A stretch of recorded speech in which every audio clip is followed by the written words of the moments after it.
Ford Ranger is the second most purchased new vehicle in Australia, so any developments are worth close attention. The Blue Oval brand is currently rolling out its 2019 model range, which is broader than ever. We've got the top-selling XLT variant here, which sits below the Wildtrak and the Raptor in the lineup, and is priced at almost 60 grand before on-road costs. Let's take a run through the changes.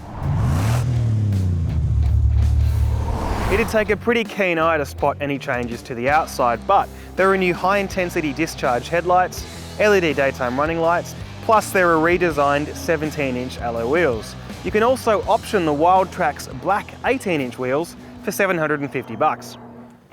There's not a whole lot that's different inside the cabin either, though like the updated Everest, there have been a couple of spec adjustments. Notably, the inclusion of a proximity key fob, a button start system in place of the old ignition barrel, and a newly designed gear shifter.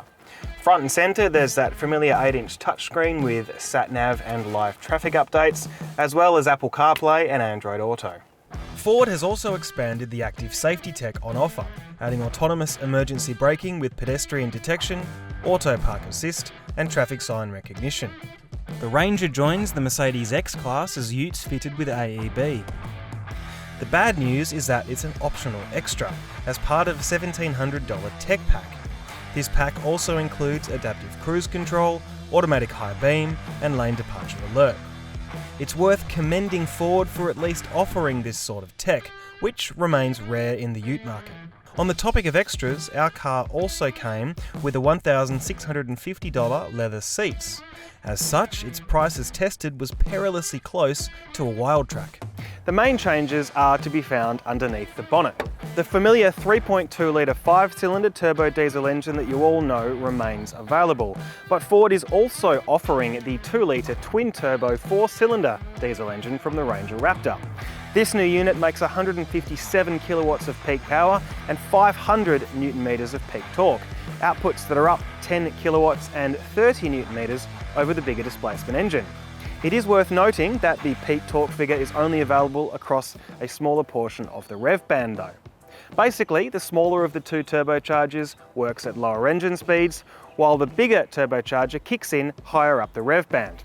The maximum tow rating remains unchanged at 3.5 tonnes, which is equal to the class leaders, while fuel economy is improved by a claimed 17%. Ford has also fitted an idle stop system. It's matched to a new 10-speed automatic transmission in place of the 3.2's 6-speeder. The greater number of ratios theoretically enables more specific gearing and lower fuel use. It's certainly a more refined engine than the 3.2 and has plenty of rolling response. We're in an era where an engine's displacement is becoming increasingly unimportant. At the same time, Ford has been wise to keep the 3.2 around to satisfy those who'd rather stick with the bigger engine, at a $1,200 cheaper price point than the 2-litre as well. The Ranger's off-roading prowess should be unchanged, as is the rear leaf suspension setup. The car still has high and low range 4x4 modes and a locking rear diff. The maximum wading depth remains 800 mils even without a snorkel fitted. Moreover, the fact that the Bi-Turbo version is 15 kilograms lighter than the 3.2 means that the maximum payload goes up by a corresponding amount, which now nudges just over the 1 tonne mark. On road, the MY19 versions get a new thicker front stabiliser bar packaged repositioned behind the axle, allowing softer suspension to further improve ride comfort without stuffing up the handling or body control through corners. It's still the most comfortable all-rounder in its class, as we found in multiple comparison tests. So that's a quick look at the changes to the 2019 Ford Ranger. Those who feel that there's no replacement for displacement will be glad to know that Ford's kept the 3.2-litre engine on stream.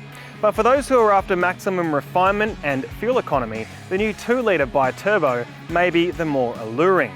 As for the rest of the changes, they're relatively minor, but they make what was already our class leader that little bit better. Anyway, head over to caradvice.com to read the written component of this review for more information.